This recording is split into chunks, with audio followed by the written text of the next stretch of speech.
Pour les Nigériens comme pour les étrangers travaillant à Niamey, Kouré vient de perdre de sa magie. À 60 km de la capitale, environ 1 heure par la route, le parc bénéficiait de son image de zone protégée. Ici s'épanouissent les derniers troupeaux de girafes d'Afrique de l'Ouest. Malgré la menace, pour l'expatrié, c'est l'endroit idéal pour une excursion touristique, l'un des derniers îlots de paix où respirer après une semaine de travail. Mais depuis dimanche, Kouré est synonyme de barbarie.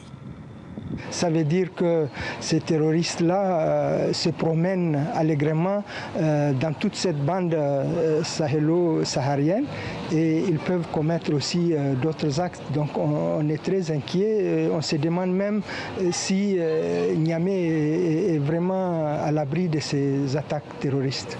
Si le parc de Kouré est déconseillé, sauf raison impérative, par le ministère français des Affaires étrangères, sur place, il symbolise aussi cette volonté du gouvernement du Niger face au terrorisme, privilégier le développement du tourisme sur une approche 100% sécuritaire. Une politique que les assaillants ont mise à mal ce dimanche en visant des ressortissants français, mais aussi 2 Nigériens professionnels du secteur, le chauffeur, âgé de 50 ans, et Kadri Abdou, la cinquantaine lui aussi. Il était le président de l'association des guides de girafes de Kouré.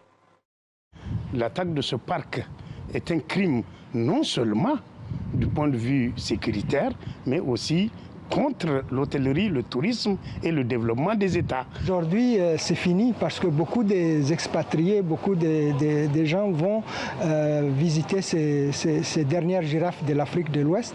Et avec cette attaque, c'est sûr que ça porte un coup dur à l'économie de cette localité.